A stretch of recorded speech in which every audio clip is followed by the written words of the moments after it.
اعوذ باللہ من الشیطان الرجیم، بسم اللہ الرحمن الرحیم۔ السلام علیکم کلاس، امید کرتی ہوں آپ سب خیریت سے ہوں گے۔ آج ہم مطالعہ پاکستان کا باب نمبر 7 پاکستان اور عالم اسلام کریں گے، چونکہ آن لائن کلاسز کا سلسلہ دوبارہ سے شروع ہو گیا ہے۔ تو باب نمبر 7 کا پہلا سوال ہے عالم اسلام میں پاکستان کا کردار۔ یہ سوال آج ہم کریں گے۔ ایک تو اس طرح سے بھی اس کو کیا جا سکتا ہے، عالم اسلام میں پاکستان کا کردار۔ دوسرا اگر سوال آتا ہے OIC تنظیم کے تحت پاکستان کا کردار، یا عالم اسلام کے ساتھ OIC تنظیم کے تحت پاکستان کا کردار، تو بھی اس کا مٹیریل اس میں پوٹ کیا جا سکتا ہے۔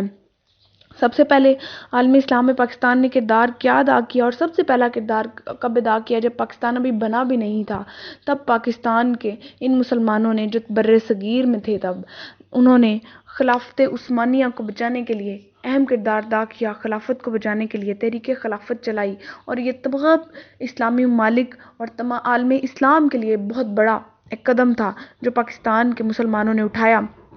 انہوں نے یہ تحریک چلائی۔ اب خلافت کیا تھی، یہ آپ کو تھوڑا سا بتا دوں کہ خلافت ترکی کے تحت تھی، جس میں تمام اسلامی ممالک کو ڈیل کیا جاتا تھا، تمام اسلامی ممالک کی سرپرستی کی جاتی تھی ایک پروپیگنڈے کے تحت، جس کو برطانیہ لیڈ کر رہا تھا، اور 3 اور اس کے ساتھ اتحادی ملک تھے، امریکہ، روس اور فرانس۔ انہوں نے آپس میں معاہدہ کیا کہ اگر ہم ترکی کو ہرا دیں اور ترکی کو توڑ دیں تو ہم بعد میں آپس میں جو علاقے ہیں وہ بانٹ لیں گے۔ ایک طرف اتحادی ملک تھے برطانیہ، امریکہ، روس اور فرانس، دوسری طرف ترکی تھا، جرمنی تھا اور آسٹریا تھا۔ ان کی جب جنگ ہوئی، ترکی ہار گیا، تو برطانیہ نے کیا کہ باقی ممالک کو بھی علاقے بانٹے اور اپنے حصے میں فلسطین کی سرزمین کو رکھ لیا۔ فلسطین کی سرزمین کو کیوں رکھا؟ کیونکہ اس نے دوسری طرف یہودیوں سے معاہدہ کیا ہوا تھا کہ اگر ہم جنگ جیت گئے تو فلسطین کی سرزمین ہم آپ کو دے دیں گے، وہاں پر آپ کو آباد کر دیں گے۔ کیونکہ یہودیوں کا یہ مقصد ہے کہ انہوں نے مسجد اقصی کی جگہ ہیکل سلیمانی بنانا ہے، اور اس کے لیے وہ شروع سے کام کر رہے تھے۔ اب جب جنگ ہار گئے ترکی والے، اور برطانیہ نے فلسطین میں پوری دنیا سے یہودیوں کو اکٹھا کر کے لا کے آباد کرنا شروع کر دیا، اب جو کہ وہ غیر قانونی طور پہ وہاں پہ آباد تھے، تو امریکہ نے اقوام متحدہ پر پریشر ڈالا کہ بھئی ان کو لیگل فارم میں زمین دی جائے، یعنی لیگل کر دیا جائے، زمین ان کو دے دی جائے۔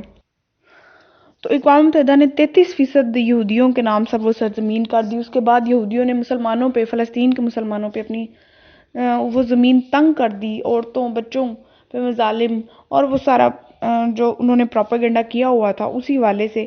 ان کا سب سے اچھا علاج یہودیوں کا ہٹلر نے کیا تھا جرمنی میں، جب اس نے کہا تھا، ایک اس کا بہت مشہور قول ہے کہ دنیا میں جہاں بھی فساد ہو، سمجھ لیں اس کے پیچھے یہودیوں کا ہاتھ ہے، اور اس نے واقعی میں یہودیوں کے لیے زمین تنگ کر دی، اس کو نکالنا ان کو شروع کر دیا۔ لیکن ہٹلر کے مرنے کے بعد یہودی دوبارہ سے آزاد ہو گئے۔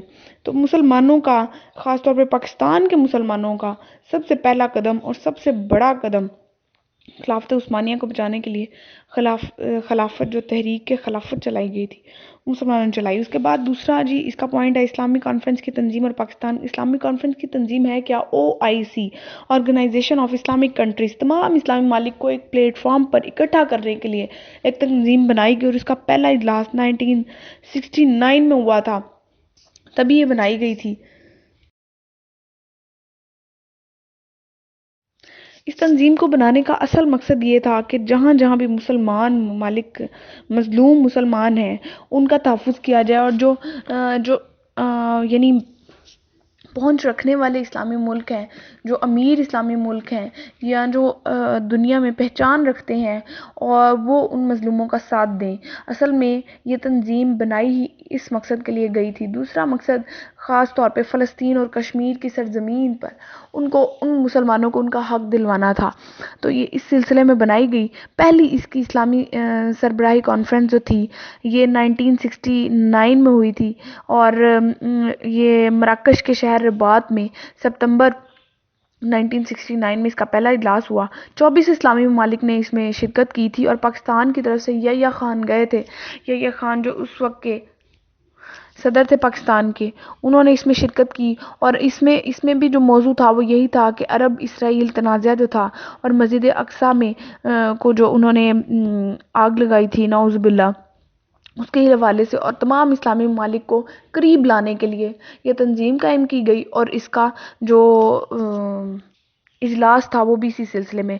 اچھا، پاکستان کے یہ بہت بڑا سہرا جاتا ہے کہ دوسری اسلامی سربراہی کانفرنس، یعنی پہلی 1969 میں ہوئی، جب دوسرا اس کا اجلاس ہوا وہ 1974 میں ہوا، اور وہ پاکستان میں ہوا تھا۔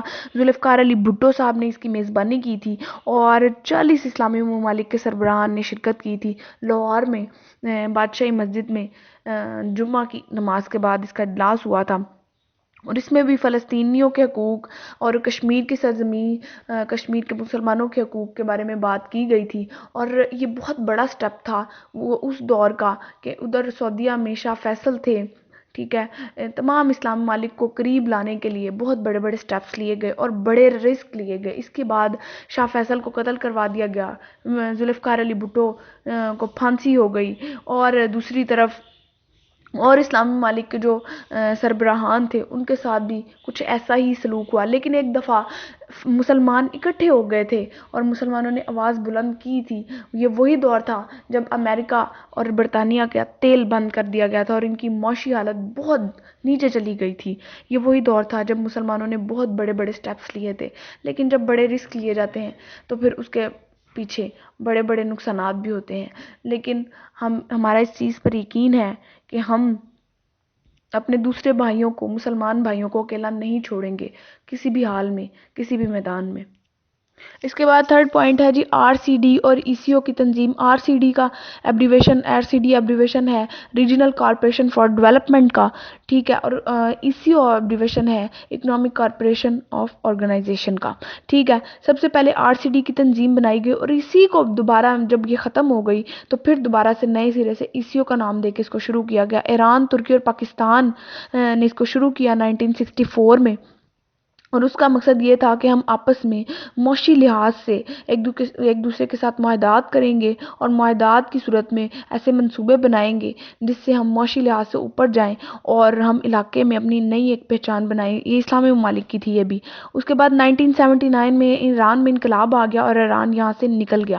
جب ایران یہاں سے نکل گیا تو پھر یہ خود بخود ختم ہو گئی۔ پھر دوبارہ سے 1985 میں اس کو نئے سرے سے شروع کیا گیا، 1985 میں، اور 1992 میں جب 1989 میں روس ٹوٹ گیا تھا، روس کے ٹوٹنے کے بعد جو اسلامی ریاستیں اس سے الگ ہوئی تھیں وہ بھی 1992 میں اس میں شامل ہو گئی۔ اسلامی ریاستوں کا آپ کو پتہ ہے جن کو وسطی ایشیائی ریاستیں کہا جاتا ہے،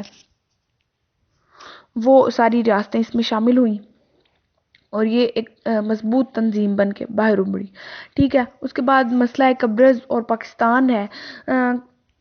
چونکہ یہ یورپین یونین کی طرف ہے تو یہاں کے مسلمانوں نے ان سے اپنی آزادی حاصل کرنے کے لیے، آزاد ہونے کے لیے اقوام متحدہ میں جو ہے وہ قرارداد پیش کی، اور پاکستان نے اس میں بہت اہم کردار ادا کیا۔ پاکستان نے نہ صرف حمایت کی بلکہ اقوام متحدہ میں آواز بھی بلند کی کہ ان کو ان کا حق ملنا چاہیے، اور بین الاقوامی برادری اور تمام اسلامک کنٹریز جو ہیں یہ ان کے لیے آواز بلند کریں۔ اس کے بعد ہے جی مسئلہ کشمیر اور پاکستان۔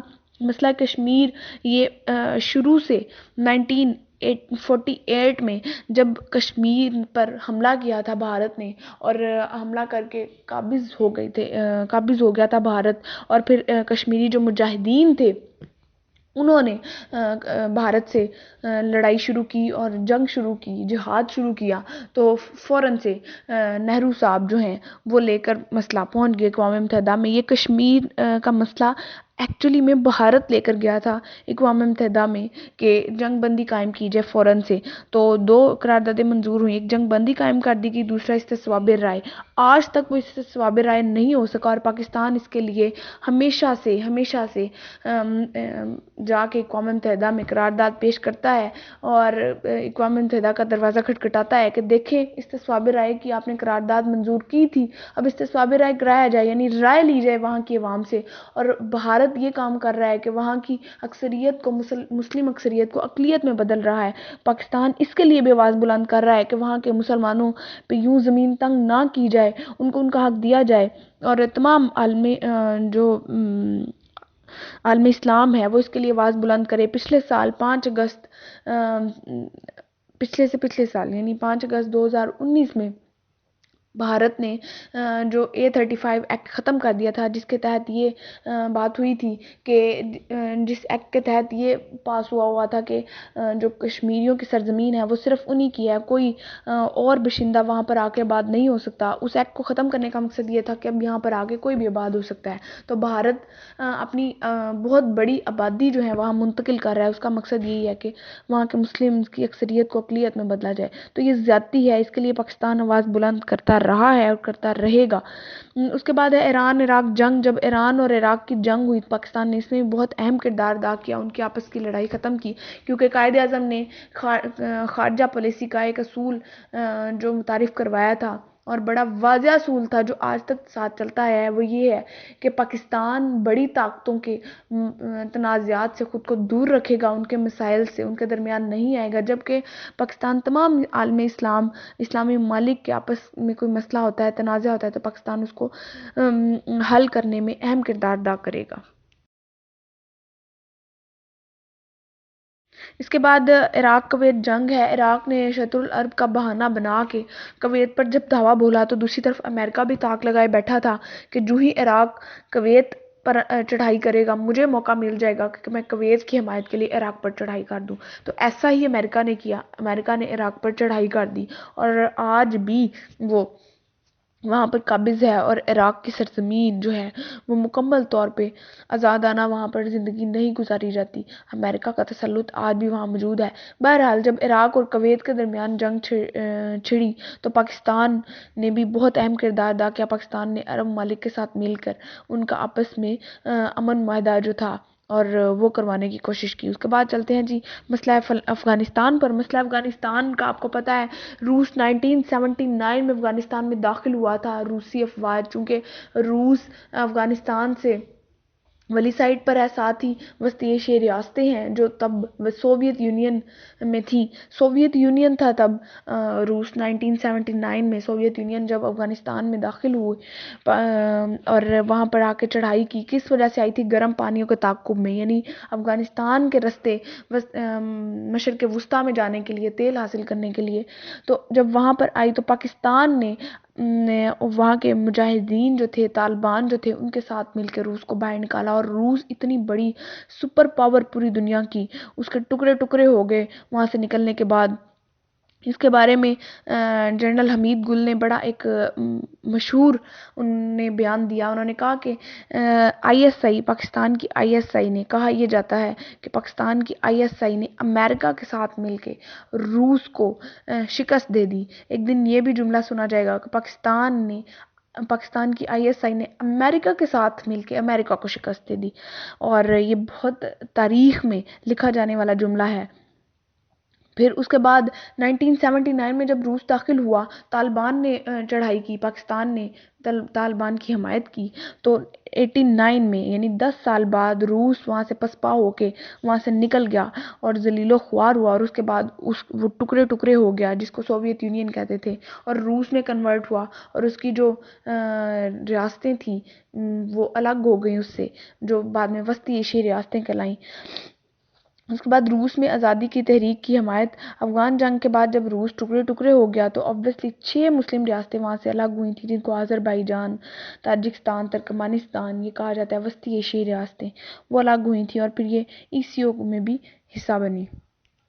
اس کے علاوہ جہاں جہاں بھی دنیا میں مسلمان ممالک ہیں اور کمزور ہیں، مظلوم ہیں، پاکستان نے ان کی حمایت کی ہے، اور پاکستان تمام عالم اسلام کی ہمیشہ سے حمایت کرتا رہا ہے۔ عالم اسلام کی معاشی مسائل اور پاکستان نے عالم اسلام کے معاشی مسائل میں بھی بڑا تعاون کیا ہے، چونکہ پاکستان خود معاشی لحاظ سے اتنا مضبوط نہیں ہے، اتنا مستحکم نہیں ہے، تو اپنی آرمی کے تھرو، اپنی افواج کے تھرو، اپنی انجینئرز کے تھرو مختلف طریقے سے جو ہے وہ معاونت کرتا ہے، جیسے ترکی کے ساتھ آج کل مل کے پاکستان ان کے ساتھ بہت سارے پروجیکٹس کر رہا ہے، جس میں طیارے اور بہت سارے میزائلز، بہت ساری چیزیں ان کے ساتھ شیئر کر رہا ہے۔ اسی طرح پاکستان نے افغانستان کو بہت زیادہ جو ہے وہ مالی معاونت بھی کی، ایون دیٹ کہ 1979 میں جب روس داخل ہوا تو بہت سارے افغان مہاجرین، 30 لاکھ سے زائد افغان مہاجرین پاکستان میں داخل ہوئے جو آج بھی ہیں، اور پاکستان ان کی خوراک کا، رہائش کا بندوبست کرتا رہا ہے۔ اوکے، اپنا خیال رکھیے گا، اللہ حافظ۔